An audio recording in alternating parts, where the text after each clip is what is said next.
is Chuka Umunna. Our party's constitution says that the Labour Party is a democratic socialist party and that we seek to create, amongst other things, a community where we, and I quote, live together freely in a spirit of solidarity, tolerance and respect. These are amongst the values to which I subscribe. Would you subscribe to them too? Absolutely. Would you agree, and it also says this in our constitution, that in order to achieve these values, we seek to create a society which, and I quote again, delivers people from the tyranny of prejudice? Would you agree with that? Absolutely. Now, as has already been said, over 6 million Jewish people, well over 6 million Jewish people, were killed during the Holocaust at the behest of Hitler. Do you believe that conflating Zionism with Hitler's views, which you did in the Vanessa Feltz interview, causing obvious and foreseeable offence to Jewish people, runs counter to the spirit of solidarity and respect towards others that our party's constitution demands of us? Telling the truth cannot do that. I've had Jewish people stop me on the street and I've had hundreds of people stop me on the street and say, "We know what you said is true."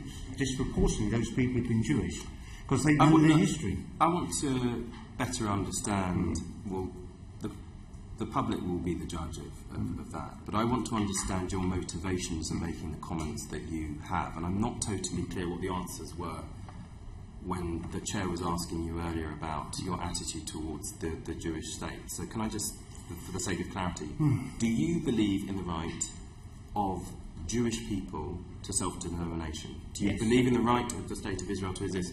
Then why did you say in an interview with the Arabic TV station Al-Gad al-Arabi, why did you say, and I quote, "the creation of the state of Israel was fundamentally wrong"?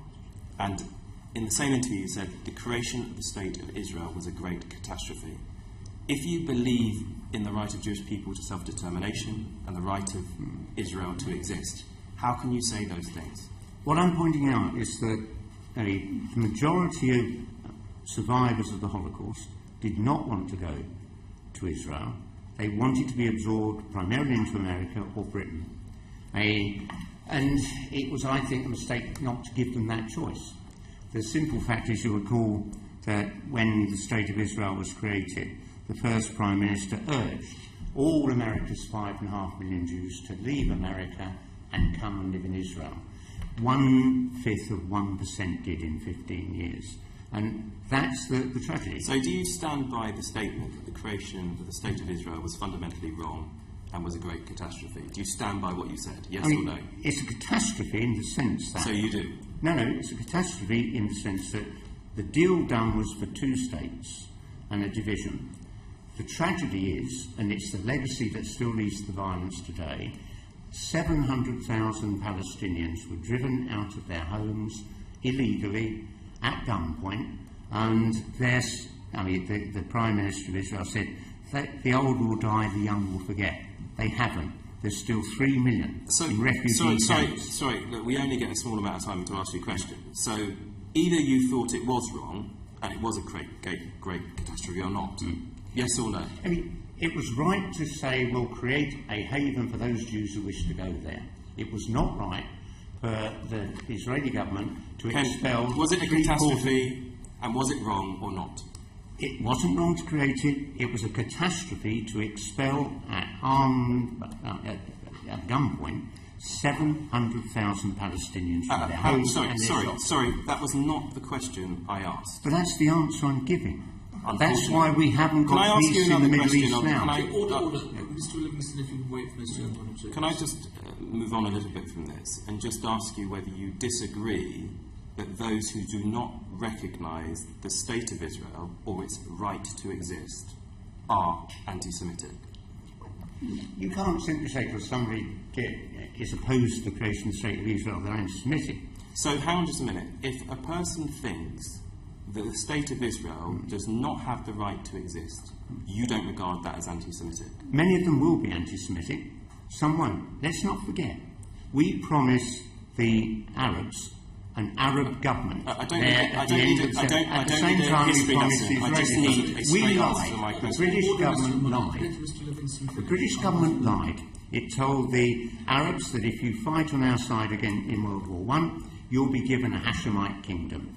Instead, we split it all up between France and ourselves. We created a legacy of conflict that's still there today.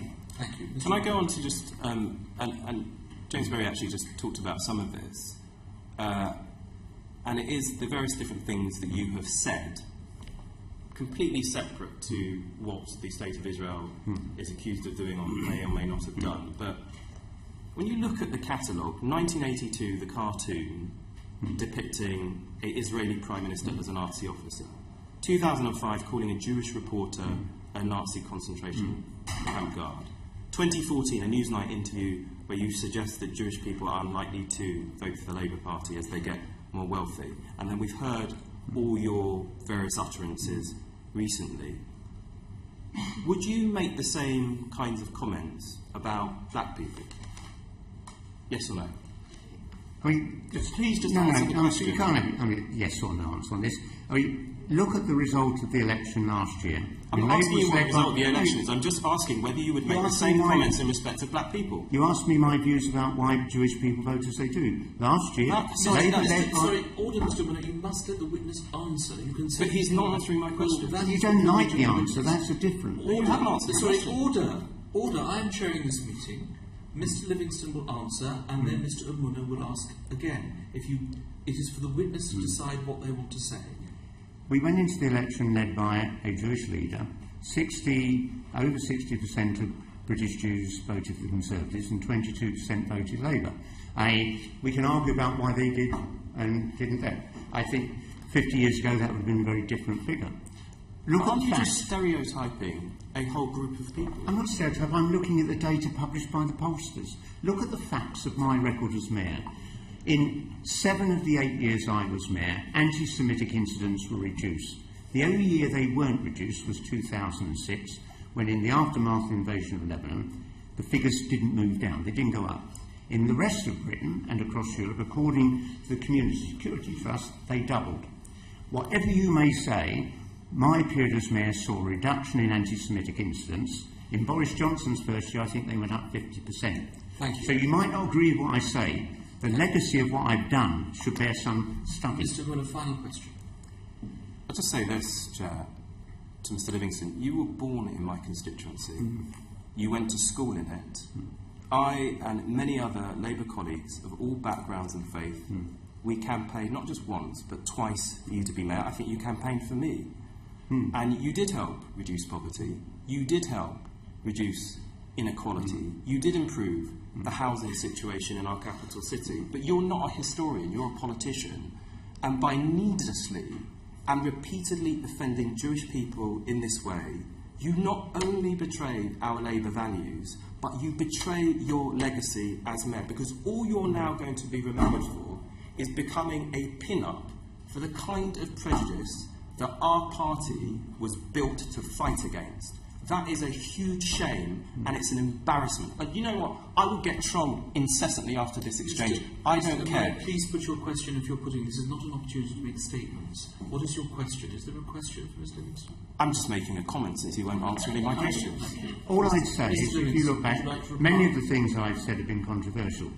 When I defended lesbian and gay rights in 1981, we were denounced. When we said we needed to negotiate with the IRA, we were denounced. The simple fact is, show me what I got wrong in those times. I was just prepared to challenge the bigotry of the day. I'm prepared to challenge bigotry today. I'm challenging your bigotry too. Order, Mr. Umunna. I'm sure Mr. Umunna will write to you and put those views down, and you can reply.